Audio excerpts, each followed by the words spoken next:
Yes, മനോജിലേക്ക് പോവുകയാണ്. രോഹിണി, വളരെ പ്രധാനപ്പെട്ട ഫൈറ്റ് നടക്കുന്ന ചില മണ്ഡലങ്ങൾ, അത് ചാത്തന്നൂരാണ്. കൊല്ലത്തെ സംബന്ധിച്ചിടത്തോളം ഏറ്റവും പ്രതീക്ഷ അർപ്പിക്കപ്പെടുന്ന NDA സംബന്ധിച്ചിടത്തോളം ദേശീയത മുറുകെ പിടിച്ച് മുന്നോട്ട് പോകുന്നവരെ സംബന്ധിച്ചിടത്തോളം വളരെ പ്രധാനപ്പെട്ട ഒരു പോയിന്റ് ചാത്തന്നൂരാണ്. ഒപ്പം മറ്റ് പല മണ്ഡലങ്ങളുണ്ട്. ചാത്തന്നൂരെ ഇപ്പോഴത്തെ ഒരു സാഹചര്യം എന്താണ് മനോജ്? അവിടെ പോളിംഗ് ശതമാനം എത്രത്തോളമായി?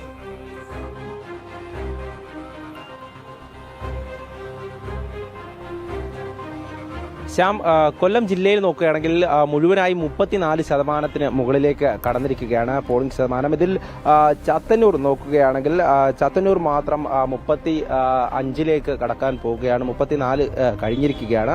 എന്തായാലും വലിയൊരു പോളിംഗ് തന്നെ രേഖപ്പെടുത്തുന്നുണ്ട്. അതോടൊപ്പം ഞാനിപ്പോൾ നിൽക്കുന്നത് കൊല്ലത്താണ്. കൊല്ലം തേവള്ളി ഭാഗത്താണ്. ഇവിടെ വോട്ടിംഗ് കേന്ദ്രത്തിൽ നമുക്ക് കാണാൻ സാധിക്കും ഈ സമയത്തും വലിയ തിരക്ക് അനുഭവപ്പെടുന്നുണ്ട്. രാവിലെ മുതൽ തന്നെ എല്ലായിടത്തേക്കും വോട്ടർമാർ എത്തി തുടങ്ങി എന്നുള്ളതാണ്. എന്തായാലും ചാത്തന്നൂർ മണ്ഡലം പോലെ തന്നെ പ്രധാനപ്പെട്ട മണ്ഡലമാണ് കൊല്ലം നഗരസഭയിൽ കഴിഞ്ഞ തദ്ദേശ തെരഞ്ഞെടുപ്പിന് NDAക്കുണ്ടായ ഒരു മുന്നേറ്റം എന്ന് പറയുന്നത് ചെറുതല്ല. കാരണം 6 സീറ്റുകളിൽ നിന്നും അത് ഇരട്ടിയാക്കി 12 സീറ്റുകളിലേക്ക് NDA എത്തി എന്നുള്ളതാണ്. കൊല്ലം നഗരസഭയെ സംബന്ധിച്ചിടത്തോളം വലിയൊരു ശക്തിയായി NDAക്ക് മാറാൻ കഴിഞ്ഞിട്ടുണ്ട്. അതേസമയം തന്നെ കൊല്ലത്ത് UDFും LDFും അതോടൊപ്പം തന്നെ BJPയും തമ്മിൽ ഒരു വലിയൊരു പോരാട്ടം നടക്കുന്ന ഒരു മണ്ഡലം കൂടിയാണ്. എന്തായാലും കൊല്ലത്തെ ജനങ്ങളെ സംബന്ധിച്ചിടത്തോളം വികസനത്തിനായി അവർ ഇത്തവണ വോട്ട് രേഖപ്പെടുത്തും എന്നതിൽ സംശയമില്ല. അതോടൊപ്പം തന്നെ കരുനാഗപ്പള്ളി മണ്ഡലം, ചവറ മണ്ഡലം, അങ്ങനെ 11 മണ്ഡലങ്ങളിലാണ് ഈ വോട്ടിംഗ് ഇന്ന് പുരോഗമിക്കുന്നത്. ഇവിടെയൊക്കെ തന്നെ പലയിടത്തും നമുക്ക് ഓരോ പ്രശ്നങ്ങൾ കാണാൻ കഴിയുന്നുണ്ട്. അതായത് വോട്ടിംഗ് മെഷീനുകളിൽ ചിലയിടത്ത് തകരാറുണ്ടാകുന്നു, ചിലയിടത്ത് സമയം വൈകുന്ന ഒരു സാഹചര്യം ഉണ്ടാകുന്നു. അതോടൊപ്പം തന്നെ ഈ കുന്നത്തൂരിലേക്ക് വന്നു കഴിഞ്ഞാൽ, കുന്നത്തൂരിൽ നമുക്കറിയാം LDF സ്ഥാനാർത്ഥിയായി മത്സരിക്കുന്നത് കോവൂർ കുഞ്ഞുമോനാണ്. കഴിഞ്ഞ നൂറ്റാണ്ടോളം അവിടെ MLA ആയിരുന്ന കോവൂർ കുഞ്ഞുമോന് ഇന്ന് പുതുതായി നമുക്ക് ലഭിക്കുന്ന ദൃശ്യങ്ങൾ, അവിടെ ഈ LDF സ്ഥാനാർത്ഥിക്ക് വേണ്ടി പരസ്യമായി SDPI നേതാക്കൾ വോട്ട് പിടിക്കുന്നു എന്നുള്ളതാണ്. അതായത് ഈ ശൂരനാട് വടക്ക് തെക്കേമുറി ഭാഗത്തെ പോളിംഗ് സ്റ്റേഷനുകൾക്ക് സമീപം പരസ്യമായി വോട്ട് അഭ്യർത്ഥിക്കുകയും ഇതിനെ തുടർന്ന് പരാതി ഉയരുകയൊക്കെ ചെയ്യുന്നു. ഈ സമയത്ത് ഈ SDPI നേതാക്കളെ നേരിട്ട് കാണുകയാണ് അവിടെ ഈ സ്ഥാനാർത്ഥി. നേരിട്ട് കാണുന്നത് സ്ഥാനാർത്ഥിയും LDFിനോ പ്രാദേശിക നേതാക്കളും അടക്കം ഈ SDPI നേതാക്കൾക്ക് കൈകൊടുക്കുന്നു, അവരോട് പിന്തുണ ഉറപ്പിക്കുന്നു. അങ്ങനെ ഈ ദൃശ്യങ്ങളൊക്കെ പുറത്തേക്ക് വരികയാണ്. ഇതൊക്കെ അവിടെയുള്ള വോട്ടർമാർ ചോദ്യം ചെയ്യുന്നുമുണ്ട്. അതിൽ ആ വീഡിയോ ദൃശ്യത്തിൽ തന്നെ ചോദിക്കുന്ന ചോദ്യം, ഇതെന്താണ് ഞങ്ങൾ ഈ കാണുന്നത്? ഏറ്റവും കൂടുതൽ LDFിന് വേണ്ടി ഇപ്പോൾ പണിയെടുക്കുന്നത് SDPIയുടെ നേതാക്കളാണ് എന്നുള്ള കാര്യം എന്തായാലും അതടക്കം ദൃശ്യങ്ങളടക്കം പുറത്തേക്ക് വരുന്നുണ്ട്. എന്തായാലും ഈ ഒരു സംഭവം അത് കുന്നത്തൂരിൽ മാത്രമല്ല, കൊല്ലം ജില്ലയിൽ പല മണ്ഡലങ്ങളിലും കേരളത്തിലാകമാനം ഈ ഒരു സംഭവം ഉണ്ട് എന്നുള്ളതാണ്. LDFിന് വേണ്ടി SDPI പരസ്യമായി വോട്ട് പിടിക്കുന്നു. അത്തരത്തിലുള്ള പ്രവർത്തനങ്ങൾ അണിയറയിൽ നടക്കുന്നു എന്നുള്ളതാണ് ഒരു ഭാഗത്ത് നമ്മൾ കാണുന്നത്. അതായത് UDFിന് വേണ്ടി ജമാഅത്തെ ഇസ്ലാമി ആണെങ്കിൽ LDFിന് വേണ്ടി SDPI വോട്ട് പിടിക്കുന്ന രംഗം ഇപ്പോൾ പരസ്യമാവുകയാണ്. ഈ തേവള്ളി എന്ന് പറയുന്നത് നമ്മുടെ കൊല്ലത്തെ പ്രധാനപ്പെട്ട ഒരു സ്ഥലമാണ്. ഇവിടെയാണിപ്പോൾ ഞാൻ നിൽക്കുന്നത്. എങ്കിൽ പോലും വിവിധ മണ്ഡലങ്ങളിലെ കാര്യങ്ങൾ പരിശോധിക്കുമ്പോഴാണ് നമുക്ക് ഈ വാർത്തകളൊക്കെ ഇങ്ങനെ കേരളം മൊത്തം അതാണ് സ്ഥിതി. ഒന്ന് ആലോചിച്ച് നോക്കൂ, ഈ ഭീകര സംഘടനകളൊക്കെ പരസ്യമായി രംഗത്ത് ഇറങ്ങുകയാണ്, അരയും തലയും മുറുക്കി. രോഹിണി, ഇപ്പോൾ CPMന് വേണ്ടി SDPI പോലൊരു ഭീകര സംഘടന എല്ലാം അറയും നീക്കി പുറത്തിറങ്ങി വോട്ട് പിടിക്കുന്ന കാഴ്ച. എന്നാൽ അതേസമയം UDFിന് വേണ്ടി, വിശേഷിച്ച് കോൺഗ്രസിന് വേണ്ടി, ജമാഅത്തെ ഇസ്ലാമി പോലെ മതരാഷ്ട്രവാദം മാത്രം മതി എന്ന ഒരൊറ്റ ലക്ഷ്യത്തിനു വേണ്ടി പ്രവർത്തിക്കുന്ന ജമാഅത്തെ ഇസ്ലാമി പോലെ ഒരു ഭീകര സംഘടന അരയും തലയും മുറുക്കി പരസ്യമായി വരികയാണ്. അതാണ് ഇതിൻ്റെ ഏറ്റവും വലിയ കാര്യം. ഈ രണ്ട് സംഘടനകളും ശക്തമായി തന്നെ, PDP ഉൾപ്പെടെയുള്ള സംഘടനകൾ ശക്തമായി തന്നെ വരുന്നു എന്നതാണ് മനോജ്. ഇത് കൊല്ലത്ത് മാത്രമല്ല, കേരളത്തിലുടനീളം ഇതാണ് സ്ഥിതി. രോഹിണി, ഒന്ന് വളരെ പെട്ടെന്ന് നമുക്ക് ജിജീഷിലേക്ക് പോകണം. അതിനു മുമ്പ് തിരുവനന്തപുരത്തെ പോളിംഗ് ശതമാനം ഒന്ന് വിലയിരുത്തിയാൽ, ഒന്ന് നോക്കൂ. കഴക്കൂട്ടത്ത് ഈ 11:30 മണിയാകുമ്പോൾ ഏതാണ്ട് 11:30 മണി വരെയുള്ള കണക്ക് ഏതാണ്ട് 36%. ടൈറ്റ് ഫൈറ്റിന്റെ എല്ലാ വിധത്തിലുമുള്ള പ്രതിഫലനവും അവിടുത്തെ പോളിംഗ് ശതമാനത്തിൽ നമുക്ക് കാണാൻ സാധിക്കുന്നു. രണ്ടാമത്തെ മണ്ഡലം നേമമാണ്. നേമത്ത് 35% കടന്നിരിക്കുകയാണ്. 11:30 വരെയുള്ള കണക്കുകൾ വെച്ച് നോക്കുകയാണെങ്കിൽ ഇത് ഒഫീഷ്യൽ കണക്കാണ്. അങ്ങനെയെങ്കിൽ എത്രത്തോളം വലിയ ആവേശമായിരുന്നു തെരഞ്ഞെടുപ്പ് പ്രചരണത്തിലുണ്ടായിരുന്നത്, അതേ ആവേശം തന്നെ ഇതാ മണിക്കൂർ 5 പിന്നിടുമ്പോഴും കാണാൻ സാധിക്കുന്നു പോളിംഗ് ബൂത്ത്. മറ്റൊരു പ്രധാനപ്പെട്ട മണ്ഡലം, ഇതിൽ ഏറ്റവും ഫൈറ്റ് ചെയ്ത് നമ്മളൊക്കെ പറഞ്ഞൊരു മണ്ഡലം അരുവിക്കരയും പാറശാലയും കാട്ടാക്കടയും ഒക്കെ ആയിരുന്നു. അവിടെയൊക്കെ തന്നെ 34-33% ഇപ്പോഴും വരുന്നത്. നെടുമങ്ങാട് 35%, എൻ്റെ മണ്ഡലം കൂടിയാണ്. അവിടെയും വലിയ പോളിംഗ്. രാവിലെയൊക്കെ ഞാൻ വോട്ട് ചെയ്യാൻ പോയപ്പോൾ ഒക്കെ നമുക്ക് കാണാൻ സാധിച്ചിരുന്നു. 6 മണിക്ക് ഞാൻ എത്തി പോളിംഗ് ബൂത്തിൽ. 7 മണിക്കാണ് പോളിംഗ് ആരംഭിച്ചത്. പക്ഷെ അപ്പോഴും വലിയ നീണ്ട നിരയായിരുന്നു. സ്വാഭാവികമായിട്ട് അമ്മമാരും ഉൾപ്പെടെയുള്ളവരുടെ വലിയ നിര കാണാൻ സാധിച്ചിരുന്നു. ആറ്റിങ്ങൽ അതുപോലെ തന്നെ BJP വലിയ പ്രതീക്ഷിക്കുന്ന ഒരു മണ്ഡലം കൂടിയാണ്. സുധീർ കാൻഡിഡേറ്റ് ആണ് BJP NDA സ്ഥാനാർത്ഥി. അവിടെ 30% ഉള്ളത്. ഇനി നമുക്ക് നേരെ കുന്നത്തുനാട്. നേരത്തെ ചോദിച്ച ചോദ്യം നിതീഷിനോട് വീണ്ടും ആവർത്തിക്കാം. NDAക്ക് വലിയ പ്രതീക്ഷയുള്ള NDA 2020 സ്ഥാനാർത്ഥി ബാബു ദിവാകരൻ കളം നിറഞ്ഞാടിയ കുന്നത്തുനാട്ട് എവിടെ എത്തി നിൽക്കുന്നു ജിജീഷ് പോളിംഗ് ശതമാനം?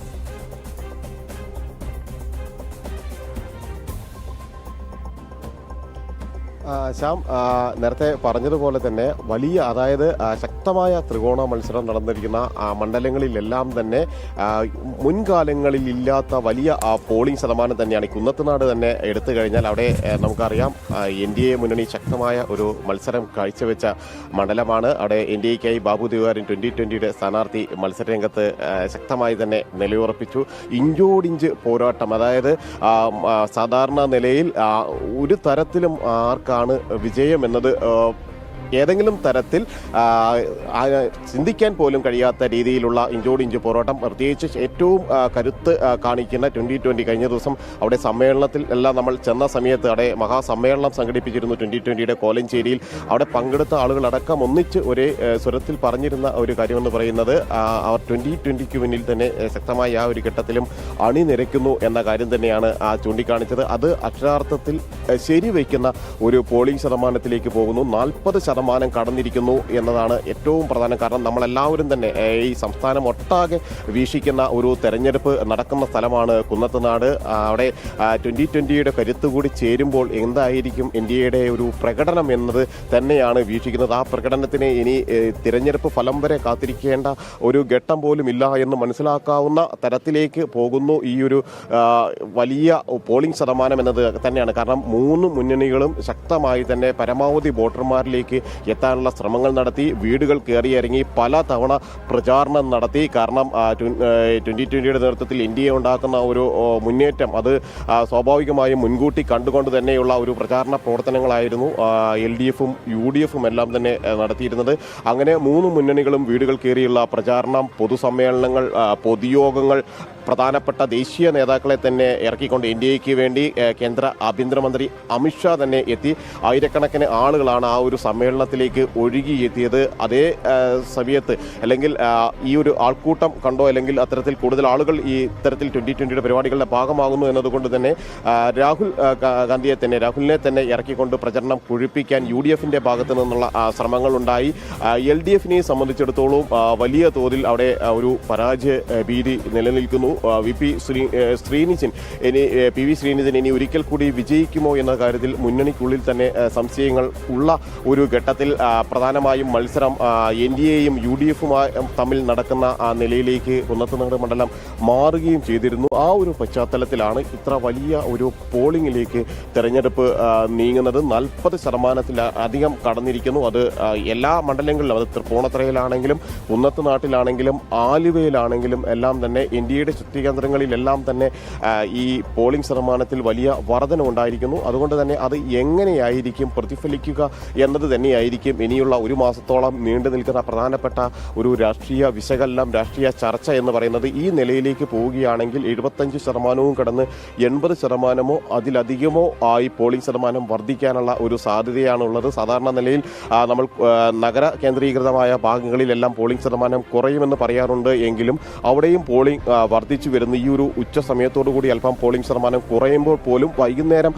കൂട്ടത്തോടെ ആളുകൾ പോളിംഗ് ബൂത്തുകളിലേക്ക് എത്തുന്ന ഒരു സ്ഥിതി ഉണ്ടാകും. കാരണം ഒരു വാശിയോടെ അല്ലെങ്കിൽ ഒരു ശക്തമായ ചില തീരുമാനങ്ങളോടെ ആളുകൾ പോളിംഗ് ബൂത്തുകളിലേക്ക് എത്തുന്നു, വോട്ട് ചെയ്യാനുള്ള താല്പര്യം കാണിക്കുന്നു എന്ന് തന്നെയാണ് ഈ ഉയർന്ന പോളിംഗ് ശതമാനം ഈ ഒരു ഘട്ടത്തിലും മനസ്സിലാക്കാൻ കഴിയുന്നത്. മുമ്പ് പോളിംഗ് ശതമാനം കുറഞ്ഞ മണ്ഡലങ്ങളിൽ പോലും ഇത്തവണ ശക്തമായ പോളിംഗ് നടക്കുന്നു എന്നത് തന്നെയാണ്. അത് എന്തിൻ്റെ ഒരു സൂചനയാണ്? അത് ഒരു മാറ്റത്തിൻ്റെ സൂചനയാണോ, അല്ലെങ്കിൽ അത്തരത്തിൽ തന്നെ വീക്ഷിക്കാൻ കഴിയുമോ എന്നതെല്ലാം തന്നെ രാഷ്ട്രീയ കേരളം ഉറ്റുനോക്കുകയും ചെയ്യുന്നുണ്ട്. ശ്യാം, രോഹിണി. തീർച്ചയായും ജിജീഷ്, അത് തന്നെയാണ്. ഇനി നമുക്ക് മിഥുനിലേക്കൊന്ന് പോകണം. മിഥുൻ കണ്ണൂരിൽ നിന്നും ചേരുന്നുണ്ട്. മിഥുൻ, നമുക്കറിയാം കണ്ണൂർ വലിയ ടൈറ്റ് ഫൈറ്റ് നടക്കുന്ന ഒരു നിയോജക മണ്ഡലമാണ്.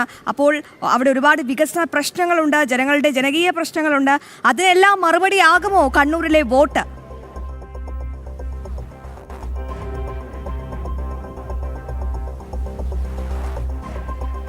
അശ്വതി, ഞാനിപ്പോൾ നിൽക്കുന്നത് കണ്ണൂർ നിയോജക മണ്ഡലത്തിലെ എളയാവൂർ UP സ്കൂളിലുള്ള പോളിംഗ് ബൂത്തിലാണ്. അവിടെ വോട്ടെടുപ്പ് ഇപ്പോഴും പുരോഗമിക്കുകയാണ്.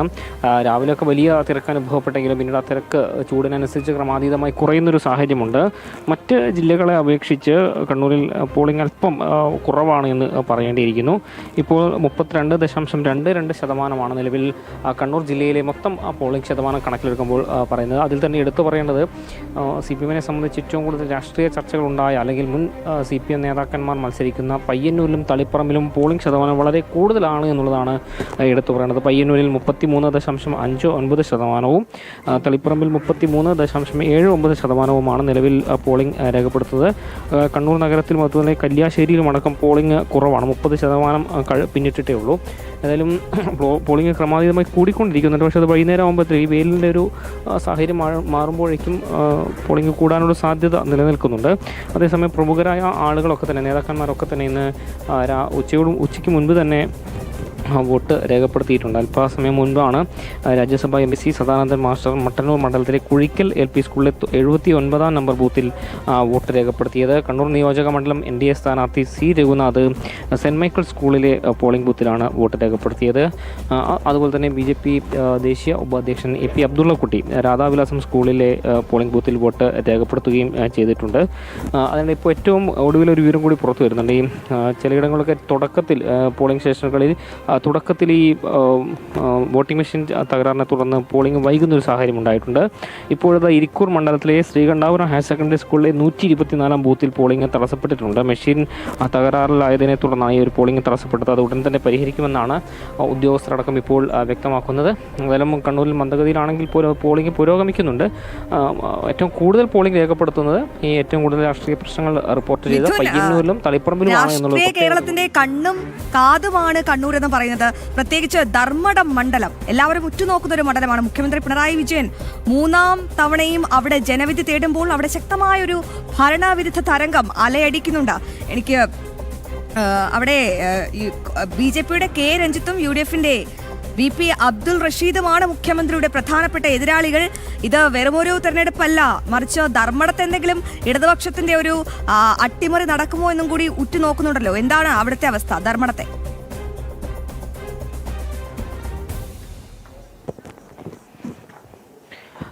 അശ്വതി, ധർമ്മടത്തും കടുത്ത പോരാട്ടം തന്നെയാണ് നടക്കുന്നത്. മുൻകാലങ്ങളിൽ പ്രചരണ രംഗത്ത് പോലും അത്ര സജീവമായി കാണാറില്ലാത്ത UDF അടക്കം ഇത്തവണ പ്രചരണ രംഗത്തുണ്ട്. കഴിഞ്ഞ തവണയൊക്കെ BJP അടക്കം ശക്തമായ പ്രചരണം നടത്തിയൊരു മണ്ഡലം കൂടിയാണ് ധർമ്മടം. ഇത്തവണയും ശക്തമായ പോരാട്ടം തന്നെയാണ് അവിടെ നടക്കുന്നത്. താരതമ്യേന ഭേദപ്പെട്ട പോളിംഗ് അവിടെയും റിപ്പോർട്ട് ചെയ്യുന്നുണ്ട്. 32.47% ധർമ്മടം മണ്ഡലത്തിലെ പോളിംഗ് ശതമാനം. അതുപോലെ തന്നെ 32% മുകളിലേക്ക് പേരാവൂരും അതുപോലെ തന്നെ മട്ടന്നൂർ, കൂത്തുപറമ്പ് തുടങ്ങിയ സ്ഥലങ്ങളൊക്കെ 32% മുകളിലേക്ക് പോളിംഗ് എത്തുന്നുണ്ട്. ഇരിക്കൂറും സമാനമായ പോളിംഗ് അവിടെ രേഖപ്പെടുത്തിയിട്ടുണ്ട്. ഏതായാലും ഉച്ചയോടെടുക്കുമ്പോൾ ഈ ചൂടിൻ്റെ കാഠിന്യത്തെ തുടർന്ന് പോളിംഗ് ബൂത്തുകളിൽ തിരക്കാലം അല്പം കുറയുന്നുണ്ടെങ്കിൽ പോലും ഭേദപ്പെട്ട പോളിംഗിലേക്ക് എത്തുമെന്നൊരു പ്രതീക്ഷയാണ് തന്നെയാണ് നിലവിലുള്ളത്. ഏതായാലും ഏറ്റവും ശ്രദ്ധേയമായൊരു കാര്യം, ഇതുവരെ മറ്റ് അനിഷ്ട സംഭവങ്ങളൊന്നും തന്നെ റിപ്പോർട്ട് ചെയ്തിട്ടില്ല എന്നുള്ളതാണ് കണ്ണൂർ ജില്ലയെ സംബന്ധിച്ച് ഏറ്റവും ആശ്വാസകരമായ ഒരു കാര്യം. നമുക്കറിയാം, സംസ്ഥാനത്ത് ഏതാണ്ട് 2040 പ്രശ്നബാധിത പോളിംഗ് ബൂത്തുകൾ ഉള്ളപ്പോൾ അതിൽ 770 കണ്ണൂർ ജില്ലയിലാണ് ഉള്ളത് എന്നുള്ളൊരു കാര്യം കൂടി നമ്മൾ ശ്രദ്ധിക്കേണ്ടതാണ്. പക്ഷേ മുൻകാലങ്ങളിലെ അപേക്ഷിച്ച് ഇതുവരെ പ്രശ്നങ്ങളൊന്നും റിപ്പോർട്ട് ചെയ്തിട്ടില്ല. സാധാരണഗതിയിൽ ഉച്ചയ്ക്ക് ശേഷമാണ് പലയിടത്തും തർക്കങ്ങളും ഈ കള്ളവോട്ടിൻ്റെ പ്രശ്നങ്ങളൊക്കെ തന്നെ റിപ്പോർട്ട് ചെയ്യുന്നൊരു സാഹചര്യം ഉണ്ടായിട്ടുള്ളത്. ഇത്തവണ അതൊക്കെ മുൻകൂട്ടി കണ്ടുകൊണ്ട് വലിയ സുരക്ഷാ സംവിധാനങ്ങൾ തന്നെയാണ് ഈ പോളിംഗ് ബൂത്തുകളൊക്കെ തന്നെ ഏർപ്പെടുത്തുകയും ചെയ്തിട്ടുള്ളത്. ഇത്തവണ പ്രശ്നങ്ങളില്ലാതെ പോളിംഗ് അവസാനിപ്പിക്കാൻ കഴിയുമെന്നൊരു പ്രതീക്ഷ തന്നെയാണ് ഉദ്യോഗസ്ഥരെ സംബന്ധിച്ചും അതുപോലെ തന്നെ ജില്ലാ ഭരണകൂടത്തെ സംബന്ധിച്ചും ഉള്ളത്. അശ്വതി, തീർച്ചയായും മിഥുൻ, അത് തന്നെ മിഥുൻ തുടരുക. ഇപ്പോൾ നടൻ കുഞ്ചാക്കോ ബോബൻ വോട്ട് തന്റെ സമ്മതിദാനാവകാശം രേഖപ്പെടുത്തുന്ന ദൃശ്യങ്ങളാണ് പ്രിയപ്പെട്ട പ്രേക്ഷകർ കാണുന്നത്. മോഹൻലാല്, മമ്മൂട്ടി, കൃഷ്ണകുമാർ, അഹാന കൃഷ്ണ, അതുപോലെ ഇപ്പോൾ കുഞ്ചാക്കോ ബോബൻ, ആസിഫ് അലി, അങ്ങനെ ചലച്ചിത്ര മേഖലയിൽ നിന്നും നിരവധി പേരാണ് തങ്ങളുടെ സമ്മതിദാനാവകാശം രേഖപ്പെടുത്താൻ എത്തിയിരിക്കുന്നത്. ഇപ്പോൾ നടൻ തന്റെ വോട്ട് രേഖപ്പെടുത്തിയിരിക്കുന്നു. അദ്ദേഹം മാധ്യമങ്ങളോട് പ്രതികരിക്കുകയായിരുന്നു. എന്തായാലും സംസ്ഥാനത്തുടനീളം വോട്ടർമാരുടെ വലിയ നീണ്ട നിര തന്നെയാണുള്ളത്. അതായത് 2026 ജനം നൽകുന്ന മറുപടി അതെന്താകും? രാഷ്ട്രീയ കേരളം ഉറ്റുനോക്കുകയാണ്. മിഥുൻ ചേരുന്നുണ്ട് കണ്ണൂരിൽ നിന്നും. മിഥുൻ, മറ്റൊരു പ്രധാനപ്പെട്ട കാര്യം കൂടിയുണ്ട്. കണ്ണൂരിലുള്ള ജനത അവർ അക്രമ രാഷ്ട്രീയത്തിന് അന്ത്യം കുറിക്കാൻ ആഗ്രഹിക്കുന്ന ജനതയാണ്. മുഖ്യമന്ത്രിയുടെ ധർമ്മടം മുതൽ പേരാവൂർ വരെ കണ്ണൂർ ഈ രാഷ്ട്രീയ കേരളത്തിന് നൽകുന്ന സന്ദേശം അതെന്താണ് മിഥുൻ?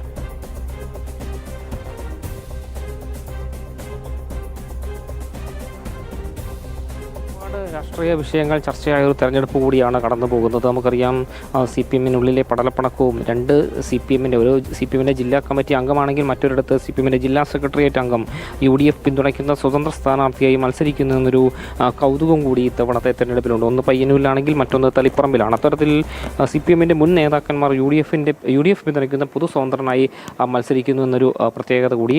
മാത്രമല്ല, നിരവധി കണ്ണൂരിനെ സംബന്ധിച്ച് കഴിഞ്ഞ കാലങ്ങളിൽ ഈ ഒരു തെരഞ്ഞെടുപ്പ് തുടങ്ങിയ സമയത്ത് CPM-നുള്ളിലെയും കോൺഗ്രസിനുള്ളിലെയും പടലപ്പിണക്കങ്ങളെ സംബന്ധിച്ചുള്ള തർക്കങ്ങളാണ് ഏറ്റവും കൂടുതൽ ചർച്ചയായ ഒരു സാഹചര്യമുണ്ടായത്. അത് കെ സുധാകരന് കണ്ണൂർ മണ്ഡലത്തിൽ സീറ്റ് നൽകാത്ത വിഷയങ്ങളടക്കം ചൂണ്ടിക്കാണിച്ചുകൊണ്ട് വലിയ പൊട്ടിത്തെറിയിലേക്ക് പോകുന്നൊരു സാഹചര്യം പോലും ഉണ്ടായിട്ടുണ്ട്. അതിലും ഇതാ ഉച്ചയോടടുത്തിരിക്കുന്നു. തെരഞ്ഞെടുപ്പ് അതിവേഗം പുരോഗമിക്കുകയാണ്. ഇന്നിപ്പോൾ സാധാരണ നമ്മൾ വന്ന സമയത്ത് തിരക്ക് കുറവായിരുന്നെങ്കിൽ പോലും പോളിംഗ് സ്റ്റേഷനിൽ ഇപ്പോൾ വീണ്ടും തിരക്കിലേക്ക് എത്തിപ്പെടുന്നൊരു സാഹചര്യമുണ്ട്. ഇന്ന് മന്ദഗതിയിൽ തുടങ്ങിയൊരു പോളിംഗ്. കൂടുതൽ വിവരങ്ങൾ നമുക്ക് വരും മണിക്കൂറുകളിൽ പ്രേക്ഷകർക്ക് നൽകാം. ഇപ്പോൾ നമുക്ക് ആലപ്പുഴയിലേക്ക് ഒന്ന് പോകണം. അവിടെ നിന്നും സുധീഷ് ഗോപാൽ ചേരുന്നുണ്ട്. സുധീഷ്, കിഴക്കിന്റെ വെനീസ് ആണ്. കിഴക്കിന്റെ വെനീസ് ഇന്ന് ആർക്കാണ് വോട്ട് ചെയ്യുന്നത്? പോളിംഗ് ബൂത്തുകളിൽ നീണ്ട നിരയാണോ? ആലപ്പുഴ എന്തൊക്കെ കാര്യങ്ങളാണ് രാഷ്ട്രീയ കേരളത്തിനോട് വിളിച്ചു പറയുന്നത്? സുധീഷ്.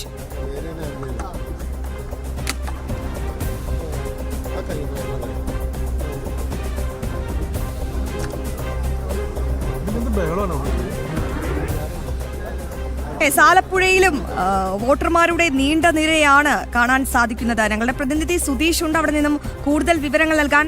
സുധീഷ്, കിഴക്കിന്റെ വെനീസ് ആണ് ആലപ്പുഴ. ഒരുപാട് പ്രശ്നബാധിത മേഖലകളുള്ള പ്രദേശമാണ്. ഭരണവിരുദ്ധ തിരംഗം ശക്തമായി അലയടിച്ച ജില്ല കൂടിയാണ് ആലപ്പുഴ. ഒപ്പം CPM-നെതിരെ വലിയ രീതിയിലുള്ള വിവാദങ്ങൾ കൂടി ഉയർന്ന ഒരു സാഹചര്യമുണ്ട്.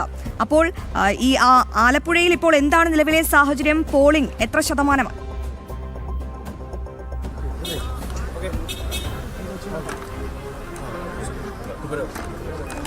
അശ്വതി, ഇപ്പോൾ ഏതാണ്ട് 40% പിന്നിട്ട് കഴിഞ്ഞു. 12 മണി വരെയുള്ള കണക്കനുസരിച്ച് 40% പോളിംഗാണ് പൂർത്തിയായിട്ടുള്ളത്. അത് എല്ലാ നിയോജക മണ്ഡലങ്ങളിലും ഒരേ രീതിയിൽ തന്നെ പോളിംഗ് ശക്തമായി മുന്നേറുകയാണ്. കടുത്ത വെയിലിലും നീണ്ട നിര തന്നെ ഓരോ പോളിംഗ് ബൂത്തിലും നമുക്ക് വോട്ട് ചെയ്യാനായി കാണാൻ കഴിയുന്നുണ്ട്. ഇപ്പോൾ ഞാൻ നിൽക്കുന്നത് ആലപ്പുഴയിലെ ഒരു സ്കൂളിലാണ്. ഈ സ്കൂളിൽ ഇപ്പോൾ ചലച്ചിത്ര താരം കുഞ്ചാക്കോ ബോബൻ വോട്ട് ചെയ്തിട്ട് പുറത്തേക്ക് ഇറങ്ങുകയാണ്. ഇത്തരത്തിൽ പ്രധാന വ്യക്തികളൊക്കെ തന്നെയും ആലപ്പുഴ ജില്ലയിൽ വോട്ട് രേഖപ്പെടുത്തിയിട്ടുണ്ട്. ഇനിയും വെള്ളാപ്പള്ളി നടേശൻ ഉച്ചയ്ക്ക് ശേഷം വോട്ട് രേഖപ്പെടുത്തും. KC വേണുഗോപാൽ, G സുധാകരൻ, അതോടൊപ്പം തന്നെ NDA സ്ഥാനാർത്ഥികളായ സന്ദീപ് വചസ്പതി, MV ഗോപകുമാർ അടക്കമുള്ളവരൊക്കെ തന്നെ, രമേശ് ചെന്നിത്തല തുടങ്ങിയവരൊക്കെ തന്നെയും രാവിലെ തന്നെ വോട്ട് രേഖപ്പെടുത്തിയിരുന്നു. അതുപോലെ തന്നെ സ്ത്രീകളുടെയും പുരുഷന്മാരുടെയും വോട്ടുകളൊക്കെ തന്നെയും വലിയ തിരക്കാണ് ഓരോ പോളിംഗ് ബൂത്തിലും കാണാൻ കഴിഞ്ഞത്. നമുക്ക് ആലപ്പുഴ ജില്ലയിൽ എടുത്തു പറയേണ്ടത് സന്ദീപ് വചസ്പതി, അതുപോലെ MV ഗോപകുമാർ അടക്കമുള്ള ഇന്ത്യയുടെ ഏറ്റവും പ്രതീക്ഷയർപ്പിക്കുന്ന സ്ഥാനാർത്ഥികളുണ്ട്. അവരെല്ലാം തന്നെ വലിയ പ്രതീക്ഷയിലുമാണ്. ഏറ്റവും പ്രധാനമായി പറയേണ്ടത് കഴിഞ്ഞ ലോക്സഭാ തെരഞ്ഞെടുപ്പിലും അതിന് ശേഷം നടന്ന തദ്ദേശ തെരഞ്ഞെടുപ്പിലും NDA കൈവരിച്ച വലിയ മുന്നേറ്റം, അതിന്റെ ഒരു തുടർച്ച അത് ആലപ്പുഴ ജില്ല ഇക്കുറിയും ഉണ്ടാകുമെന്നും അത് NDAയുടെ വിജയത്തിലേക്ക് എത്തിക്കുമെന്നുമാണ് പ്രതീക്ഷിക്കുന്നത്. കഴിഞ്ഞ ലോക്സഭാ തെരഞ്ഞെടുപ്പിൽ ഹരിപ്പാട് 2ാം സ്ഥാനത്ത് വന്നതാണ് NDA. അവിടെ 1435 വോട്ടിൻ്റെ മാത്രം വ്യത്യാസമായിരുന്നു NDAയും UDFും തമ്മിലുണ്ടായിരുന്നു. അതുപോലെ തന്നെയാണ് കായംകുളത്തും NDA 2ാം സ്ഥാനത്ത് എത്തിയിരുന്നു. സമാന രീതിയിലുള്ള മുന്നേറ്റം മാവേലിക്കര, ചെങ്ങന്നൂർ, അതോടൊപ്പം തന്നെ ചേർത്തല മണ്ഡലങ്ങളിലൊക്കെ NDA കൈവരിച്ചതാണ്. തദ്ദേശ തെരഞ്ഞെടുപ്പിൽ സമാനമായ രീതിയിൽ വലിയ മുന്നേറ്റമുണ്ടാക്കി ചെങ്ങന്നൂർ നിയോജകമണ്ഡലത്തിലെ 5 പഞ്ചായത്തുകൾ ഇപ്പോൾ ഭരിക്കുന്നത് NDA ആണ്. ആ രീതിയിൽ വലിയ മുന്നേറ്റമുണ്ടാക്കിയ തെരഞ്ഞെടുപ്പുകളുടെ കൂടി മുൻ അനുഭവം വെച്ച് ഇക്കുറിയും വിജയിച്ച് കയറാമെന്ന പ്രതീക്ഷയോടെ തന്നെയാണ് ശരി സുധീഷ്, നമുക്ക് കൂടുതൽ വിവരങ്ങൾ പ്രേക്ഷകരിലേക്ക് എത്തിക്കാം. ഇപ്പോൾ കൊച്ചിയിലേക്കൊന്ന് പോകേണ്ടിയിരിക്കുന്നു. അവിടെ നിയമപാലകൻ ജസ്റ്റിസ് ദേവൻ രാമചന്ദ്രൻ തന്റെ സമ്മതിദാനാവകാശം രേഖപ്പെടുത്താൻ എത്തിക്കഴിഞ്ഞു. അവിടെ നിന്നും ഏറ്റവും പ്രധാനപ്പെട്ട വിവരങ്ങൾ നൽകാൻ ജിജീഷ് ചേരുന്നുണ്ട്. ജിജീഷ്, എന്താണ് കൊച്ചിയിലെ സാഹചര്യം? പോളിംഗ് ബൂത്തുകളിൽ എത്രമാത്രം ആവേശം? എങ്ങനെയാണ് വോട്ടപ്പാച്ച്?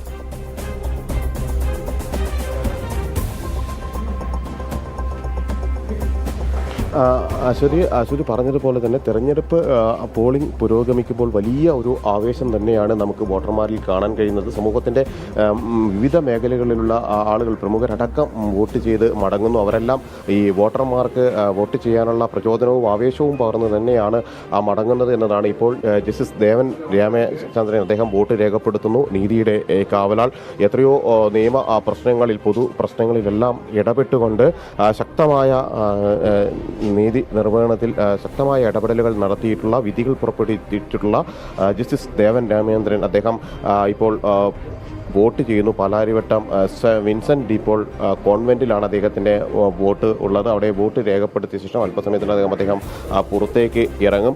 കാരണം എല്ലാ ഘട്ടത്തിലും ഈ ഒരു പൗരധർമ്മത്തെക്കുറിച്ചും പൗരൻ്റെ കർത്തവ്യങ്ങളെക്കുറിച്ചും എല്ലാം കൃത്യമായി പറയാറുള്ള, സമൂഹത്തിൻ്റെ ഏത് പൊതു പ്രശ്നങ്ങളിലും അദ്ദേഹത്തിൻ്റെ പരിമിതികൾ ഉള്ളിൽ നിന്നുകൊണ്ട് തന്നെ അഭിപ്രായങ്ങൾ പറയാറുണ്ട്. ദേവൻ രാമചന്ദ്രൻ അദ്ദേഹം ഇപ്പോൾ വോട്ട് ചെയ്ത് പുറത്തേക്ക് ഇറങ്ങുന്ന ഒരു ദൃശ്യങ്ങൾ കൂടിയാണ് നമുക്ക് കാണാൻ കഴിയുക. ഒരുപക്ഷെ അദ്ദേഹം മാധ്യമങ്ങളോട് ഏതെങ്കിലും തരത്തിലുള്ള പ്രതികരണങ്ങൾ നടത്തിയേക്കാം. കാരണം അദ്ദേഹവും ഈ ഒരു തെരഞ്ഞെടുപ്പ് പ്രക്രിയയുടെ ഭാഗമാകുന്നു, പോളിംഗിൻ്റെ ഭാഗമാകുന്നു എന്നത് തന്നെയാണ്. ഇത്തരത്തിൽ എല്ലാവർക്കും ആവേശവും പ്രചോദനവും നൽകുന്ന ഒരു വ്യക്തിത്വം തന്നെയാണ്. എന്നാൽ പ്രതികരണങ്ങളൊന്നും പ്രത്യേകിച്ച് അദ്ദേഹം ഇതുമായി ബന്ധപ്പെട്ടുകൊണ്ട്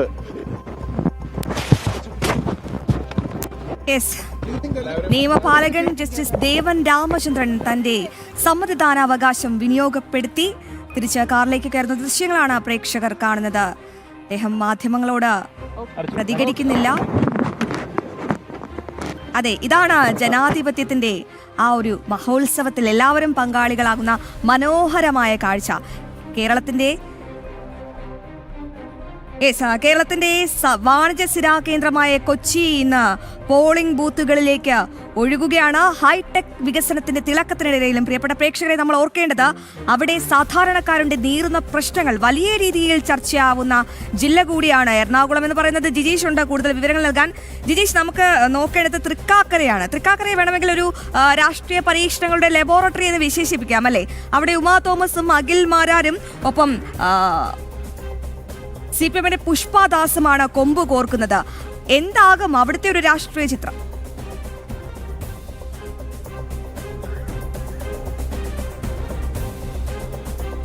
അശ്വതി പറഞ്ഞതുപോലെ തന്നെ ഇത്തവണ ശക്തമായ ത്രികോണ മത്സരം നടക്കുന്ന നിരവധി മണ്ഡലങ്ങൾ എറണാകുളം ജില്ലയെ സംബന്ധിച്ചിടത്തോളമുണ്ട്. അതിൽ ഏറ്റവും പ്രധാനം തന്നെയാണ് ഇപ്പോൾ സൂചിപ്പിച്ചിരിക്കുന്ന തൃക്കാക്കര എന്ന് പറയുന്നത്.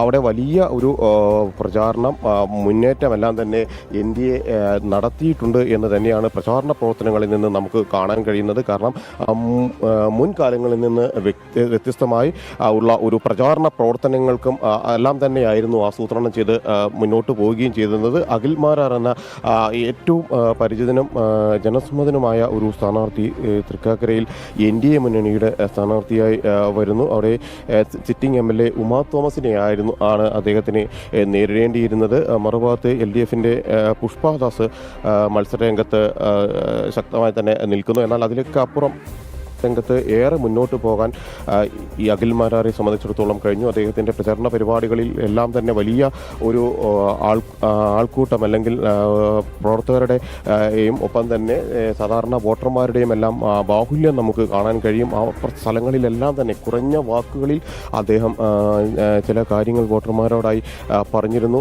അദ്ദേഹത്തിൻ്റെ നിലപാടുകൾ, പ്രവർത്തനങ്ങളെ സംബന്ധിച്ചുള്ള ധാരണകളെല്ലാം തന്നെ അവരുമായി പങ്കുവെച്ചുകൊണ്ട് തന്നെയായിരുന്നു അദ്ദേഹം മുന്നോട്ട് പോയത്. അതുകൊണ്ട് തന്നെ അവിടെയും ഒരു ശക്തമായ മത്സരം തന്നെ നടക്കുന്നു. എങ്ങനെയാണോ കുന്നത്തുനാടിലും ഒപ്പം തന്നെ തൃപ്പൂണിത്തുറയിലും എല്ലാം തന്നെ മത്സരം കനക്കുന്നത്, അതിന് സമാനമായ രീതിയിൽ തന്നെയാണ് തൃപ്പൂണിത്തുറയിലും ഒരു മത്സര ചിത്രം തെളിയുകയും ചെയ്യുന്നത്.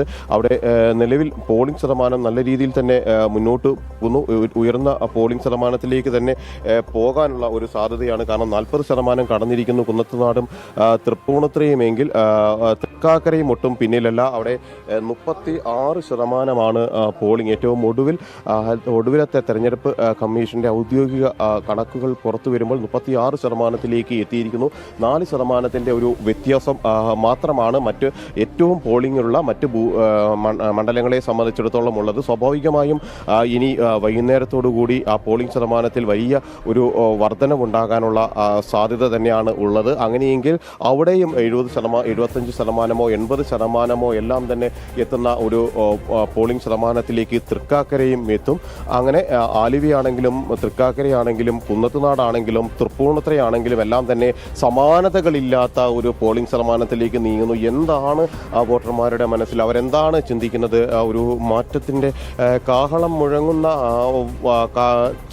ചിന്താഗതി തന്നെയാണോ അവരെ ഇത്ര ആവേശപൂർവ്വം ഈ തെരഞ്ഞെടുപ്പ് പ്രക്രിയയുടെ ഭാഗമാക്കാൻ പ്രേരിപ്പിക്കുന്നത് എന്നത് എല്ലാം തന്നെയാണ് നമ്മളെ സംബന്ധിച്ചിടത്തോളം അല്ലെങ്കിൽ രാഷ്ട്രീയ കേരളം ഉറ്റുനോക്കുന്ന ഒരു പ്രധാനപ്പെട്ട കാര്യമെന്ന് പറയുന്നത്. എങ്ങനെയായിരിക്കും ഈ തെരഞ്ഞെടുപ്പ് ഫലം? അത് പ്രവചനാതീതമാണ്. കാരണം 3 മുന്നണികളും ഇഞ്ചോടിഞ്ച് പോരാടിയ നിരവധി മണ്ഡലങ്ങൾ. സാധാരണ നിലയിൽ മധ്യ കേരളത്തെ രാഷ്ട്രീയ നിരീക്ഷകർ വിലയിരുത്തുമ്പോൾ NDA ആ ഒരു നിരീക്ഷണത്തിൽ അല്ലെങ്കിൽ രാഷ്ട്രീയ നിരീക്ഷണങ്ങളിൽ പോലും ഉൾപ്പെടുത്താതിരുന്നു ണ്ട് എങ്കിൽ അങ്ങനെയല്ല ഇത്തവണത്തെ കാര്യങ്ങൾ. അവിടെ നിരവധി മണ്ഡലങ്ങൾ 6-7 മണ്ഡലങ്ങളിൽ അതിശക്തമായ മത്സരം നടക്കുന്നു. മറ്റിടങ്ങളിൽ വലിയ ഒരു മുന്നേറ്റത്തിൻ്റെ നിലയിലേക്ക് NDA മുന്നണി പോകുന്നു. തൃക്കാക്കരയും കുന്നത്തുനാടും തൃപ്പൂണിത്തുറയും എല്ലാം തന്നെ പ്രചാരണ രംഗത്ത് 3 മുന്നണികൾക്കും ശക്തമായ പ്രചാരണം നടത്തുന്നതോടെ NDA സമാനതകളില്ലാത്ത പ്രചാരണ പ്രവർത്തനങ്ങൾ, വീട് കയറിയുള്ള പ്രചാരണ പ്രവർത്തനങ്ങളെല്ലാം തന്നെ നടത്തി മുന്നോട്ട് പോകുകയും എല്ലാം തന്നെ ചെയ്തിട്ടുണ്ട്. അതെല്ലാം വോട്ടായി മാറുന്നു എന്ന് തന്നെയാണ് ഈ ഒരു ഘട്ടത്തിൽ നമുക്ക് ഇവിടുത്തെ പോളിംഗ് ശതമാനത്തിൻ്റെ കണക്കുകൾ വെച്ച് നോക്കുമ്പോൾ മനസ്സിലാക്കാൻ കഴിയുന്നത്. അങ്ങനെയാണ് കുന്നത്തുനാട് 42% നീങ്ങുന്നു അനൗദ്യോഗികമായി എന്ന വിവരങ്ങൾ വ്യക്തമാണ്. കൊച്ചിയെ സംബന്ധിച്ചിടത്തോളം ഒരു ചാറ്റൽ മഴ പെയ്താൽ മുങ്ങുന്ന കൊച്ചി എന്ന ആക്ഷേപം ഏറെ നാളുകളായി കൊച്ചി നേരിടുന്നുണ്ട്. എന്തായാലും അതിനൊക്കെയുള്ള മറുപടി ജനം വോട്ടിലൂടെ നൽകുമോ എന്നാണ് കണ്ടറിയുന്നത്. ഒപ്പം നീറി പുകഞ്ഞ ബ്രഹ്മപുരം നമ്മൾ എത്ര കണ്ടതാണ്. അതിനെല്ലാം ഒരു മറുപടിയാകുമോ ഇന്ന് പോളിംഗ് ബൂത്തിൽ വിരലമർത്തുമ്പോൾ ഓരോ വോട്ടർമാരുടെയും മനസ്സിലുണ്ടാവുക? എന്തായാലും വളരെ വിശദമായി തന്നെ നമുക്ക് കേരളത്തിലെ തെരഞ്ഞെടുപ്പ് ചിത്രം ചർച്ച ചെയ്യാം ചെറിയൊരു ഇടവേളയ്ക്ക് ശേഷം.